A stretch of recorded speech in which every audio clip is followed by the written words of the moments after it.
সময় ছিল ভারতীয় ফুটবল টিমে 11 জন 12 জন ইন্ডিয়ান প্লেয়ার, ইন্ডিয়ান টিমে বাঙালি ফুটবলার থাকতো। আর এখন এগিয়ে বাংলা বললেও ভারতীয় ফুটবল টিমে 1 থেকে 2 জন বাঙালিকে খুঁজে পাওয়া যায় না।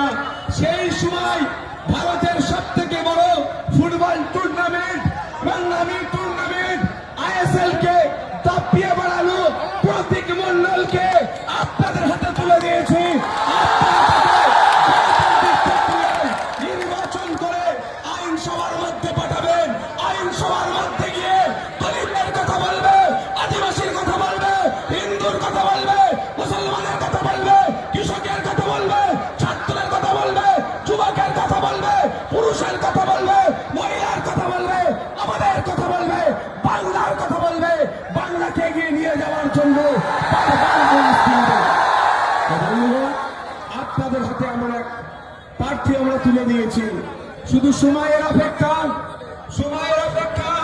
নির্বাচন সুষ্ঠুভাবে করাবো। এটা 2021 নয়, এটা 2026। আমরাও দাঁতে দাঁত চেপে লড়াই করবো, মানুষের জন্য কথা বলবো, সমাজের জন্য কথা বলবো, ভোট চুরি আটকাবো, এটা বিশ্বাস আমাদের।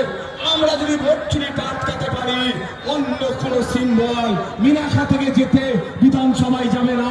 যেমন ভাঙড় থেকে আবার পুনরায় খাম চিহ্ন বিধানসভাতে যাচ্ছে, ক্যানিং পূর্ব থেকে খাম সিম্বল যাচ্ছে, ক্যানিং পশ্চিম থেকে খাম সিম্বল যাচ্ছে, সাথে সাথে মিনাখা বাসন্তী থেকেও খাম সিম্বল বিধানসভার মধ্যে যাচ্ছে। আপনাদের কাজ কি হবে? আপনাদের কাজ এতটুকুই থাকবে, মাথা ঠান্ডা রাখা, কোন ভুল কাজে জড়িয়ে না পড়া এবং কোন অপশক্তির কাছে তাদের চক্রান্তের শিকার না হওয়া। বন্ধুগণ, বলার বক্তব্য আছে, ছিল, থাকবে, কিন্তু আপনাদের এতটুকু কথা বলতে পারি। আমার 5 বছর বিধায়ক হয়েছে আমি। আপনারা একটু আগে গেলেই ভাঙড় বিধানসভা পড়বে, একবার সেখানে কানটা পেতে দেখুন।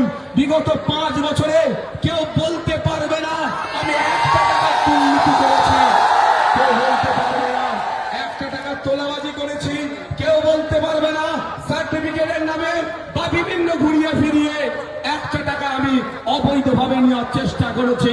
আমি বরঞ্চ 5 বছরে ভাঙড় নয়, রাজ্যে দৃষ্টান্ত তৈরি করেছি, যে দৃষ্টান্ত আজকে মিনাখার মানুষও গ্রহণ করছে, যে উদাহরণ ভাঙড়ের উদাহরণ মিনাখার মানুষও গ্রহণ করছে।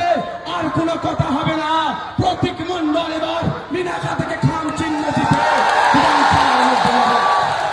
গতবারে আমরা আমাদের সহযোগী শক্তি, আমাদের লেফট ফ্রন্টের পক্ষ থেকে CPIM দাঁড়িয়েছিল, এই তো দাদা দাঁড়িয়েছিল, কমরেড দাদা, আমরা তার